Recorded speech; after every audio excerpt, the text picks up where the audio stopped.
I'm excited about this particular discussion because we're going to talk about what's considered to be the greatest sermon ever preached, the Sermon on the Mount. We're going to look at the beginning of the Sermon on the Mount, and it's an amazing passage. Um, I want to talk about context first, since I'm giving you a clue that you're going to be able to use. The context seems like the chapter just begins, and it really doesn't seem to have a context, but actually it does. So what we're going to do is not that, we're going to do this. We're going to share a screen, and we're going to go over to here. And there we are. And we're looking at this passage. We're not looking at it, but we will be. Matthew 5. All right, now, it doesn't sound like there is a context because Jesus starts preaching, and that's in verse 3, but actually there's quite an important context, and that's what happens in chapter 4.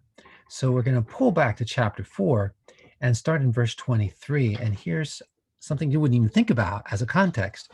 Jesus was going all over Galilee, teaching in their synagogues, preaching the good news of the kingdom, and healing every disease and every sickness among the people.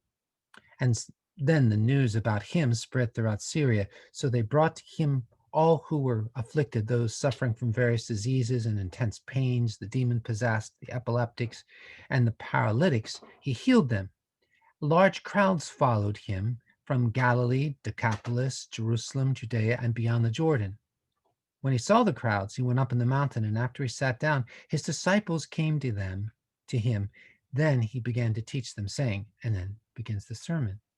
Well, the context here is the fact that Jesus was going all over Galilee, teaching in their synagogues, preaching the good news about the kingdom. And so this good news about the kingdom is really what we have in chapter 5. What Matthew's doing is telling us what this kingdom message is. And it's an amazing good news. It's a really interesting good news because it's not the good news you would expect. So the context of it is that Jesus was teaching, preaching the good news of the kingdom. And here is the good news of the kingdom. Verse 3 of chapter 5. The poor in spirit are blessed, for the kingdom of heaven is there. See, that's the good news of the kingdom. And we go down a little bit further, and it says, verse 10, those who are persecuted for righteousness are blessed, for the kingdom of heaven is theirs. And so when we talk about this context, the context is Matthew is giving us Jesus's message, the kingdom message that Jesus preached. So there's your beginning context.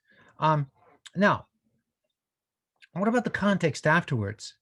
Well, it seems a little bit like Jesus changes his subject a little bit, because up until this time he's talking about being blessed and what is blessing. But then in chapter 5, verses 13 through 16, he talks about being salty and being a light that our good works attract people. And it seems like that's different. And yet it sounds kind of similar because, yes, we're talking about blessings, but the blessings we're talking about are blessings that we have to minister, to serve others. It's not really blessings so that we can have a new motorbike or an iPhone. Those don't seem to be the blessings at all. These blessings here that Jesus seems to be talking about, well, I mean, being poor in spirit, mourning, being gentle, hunger and thirsting for righteousness, being merciful, being pure in heart, being a peacemaker, being persecuted for the sake of righteousness. Wow, that's not normally what we think of as blessing. But in this teaching, the teaching of the kingdom of God, that's what blessing is. That's where blessing comes from. And actually, the actual persecution itself is blessing. You are blessed when they insult and persecute you and falsely say all kinds of evil against you because of me. And see, the actual persecution, it's a blessing, Jesus says. So we have Jesus's preaching of the kingdom all throughout Galilee. That's the context before. The context after is that we are the salt of the earth, we're the light of the world. And what that means is that we are going to be different kinds of people, Jesus is saying, because we belong to the kingdom of God. And we're going to have gentleness and mercy and kindness and poverty of spirit. And we're going to have those things as a part of our lives. And that's great blessing to us. We're going to be persecuted, but we're also going to be the salt of the earth. We're going to make a difference in the earth through the way we live our lives. Okay, so I hope this kind of brings us together and prepares you for this discussion that we're going to have when we talk about this amazing book, uh, this amazing section of Matthew, the Sermon on the Mount, as you go through some of the most important verses in the Bible.